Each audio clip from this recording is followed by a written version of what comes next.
第5集，要獲得活潑有力嘅信心，離唔開祈禱，係許許多多嘅禱告，仲要閱讀並用心思考聖經，以及操練信心嘅技巧。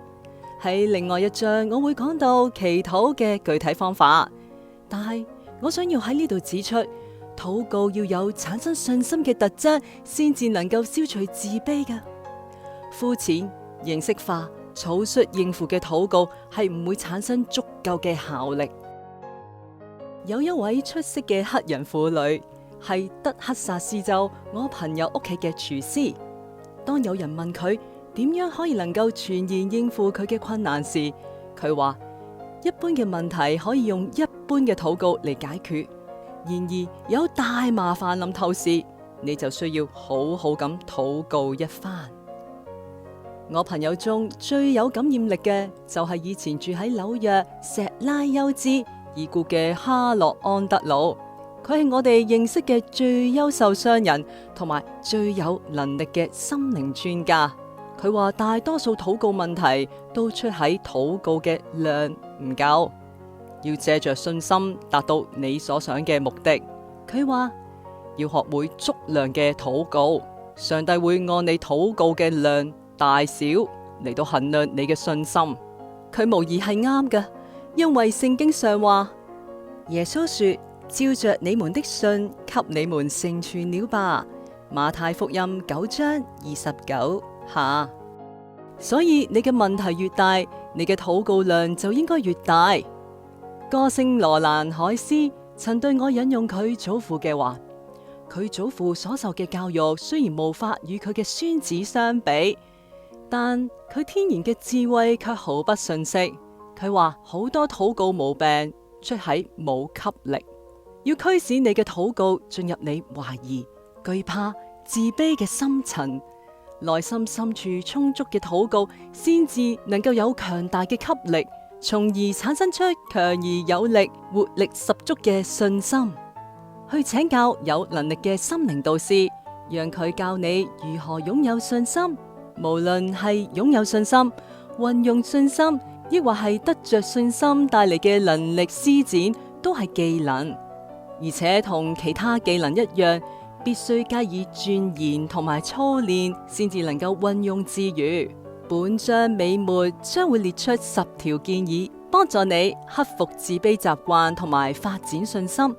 要勤力操練呢啲規則，佢將會幫助你培養自信，無論係幾咁根深蒂固嘅自卑感，都能夠消除。要樹立起信心，喺頭腦中操練呢一啲信念係非常有效噶。如果你腦子裏塞滿咗不安全、不滿足嘅念頭，自然係因為呢啲意念已經喺你思想中盤踞多時。另一種更正面嘅思想模式，必須要置入意識中。呢啲係靠住重複建議同埋信心嘅念頭完成噶。如果要對你嘅頭腦進行再教育，並使之成為能量製造廠，就需要你喺繁忙嘅日常活動中約束自己嘅思想。可能嘅話，甚至喺每日嘅工作中，驅使信心嘅念頭進入你嘅意識裏。我嚟話俾你知，有一個人係點樣以獨特嘅方式做到呢一點。一個嚴冬嘅早晨，佢喺一個中西部城市嘅某一個賓館接我去35英里遠嘅另一個城鎮去演講。我哋上咗汽車，以相當高嘅速度行駛喺好滑嘅路面上。佢開得比我想象中嘅速度仲要快一啲啊！而且我提醒佢，我哋時間係好充裕噶，唔需要咁急噶，唔使擔心我開車。佢回答：我以往時時都充滿住各種不安嘅念頭，但係我都勝過咗啦。我乜嘢都驚，害怕乘車旅行，怕坐飛機，家裏有人出門，我總係惴惴不安。直到佢哋翻嚟，我總係走嚟走去，心裏覺得要出啲咩事咁，日子過得好慘。我沉浸喺自卑同埋缺乏自信嘅狀態中，呢一種心態亦都反映咗喺我嘅工作上，我做得一直都唔好。但我忽然萌生咗一個奇妙嘅計劃，以往所有不安嘅感覺都一掃而光，而家我覺得信心十足，唔僅僅係對自己，而且係對整個生活。呢一個就係嗰個奇妙嘅計劃啦。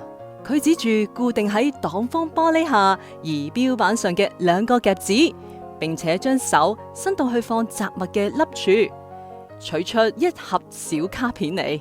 佢選咗一張插喺夾子下面，上面係咁寫嘅：你若能信，在信的人凡事都能。馬可福音9章23節。佢拎住呢一張，邊駕駛邊熟練咁翻動卡片，選出另一張放喺夾子下。呢一張上面係咁寫嘅：上帝若幫助我們，誰能敵擋我們呢？羅馬書8章31節。我係一個旅行推銷員，佢解釋到，經常都駕車四處拜訪我嘅客戶。我發現一個人駕車嘅時間，腦子裏乜嘢都會諗。如果佢嘅思想模式係負面嘅，咁成日佢諗住嘅都係消極嘅念頭，而呢一啲對佢自然就係不利㗎啦。但係我過去總係咁樣，以前成日開車喺客戶嘅中間來來往往，滿腦子盡是害怕同埋挫敗嘅想法。呢一啲亦都係最終導致我銷售量下降嘅一個原因。但係自從我邊駕駛邊使用呢一啲卡片，並將呢啲話牢牢咁記喺心裏邊，我就學識咗以唔同嘅方式諗問題啦。呢一啲以往縈繞喺心頭不安嘅念頭消失殆盡，取而代之嘅係充滿咗信心同埋勇氣嘅諗法，而唔係驚恐、失敗同埋無能嘅感覺。呢一種方式帶俾我嘅變化實在太好啦。佢對我嘅生意亦都係大有益處。如果一個推銷員開車去到某一個客戶嗰度，心裏根本冇打算要做成一筆買賣，你點樣指望佢會做成一筆生意呢？呢位朋友所用嘅法子真係好有智慧。佢讓自己嘅心裏裝滿咗上帝嘅同在、上帝嘅支持、上帝嘅幫助呢一類嘅話語，從而切實咁改變咗佢嘅思維過程。佢終結咗長期以來不安感對佢嘅轄制，潛在嘅能力得以釋放。我哋嘅思維方式決定我哋係咪有安全感。如果我哋嘅心思意念老是定睛在可能發生不測嘅不祥預感，結果就係總係冇安全感。更為嚴重嘅係呢種想象能力，往往營造出我哋害怕嘅情況。而呢一位推銷員通過將啲卡片擺放喺佢嘅前面，讓勇氣同埋信心嘅念頭彰顯能量，從而營造出積極嘅結果。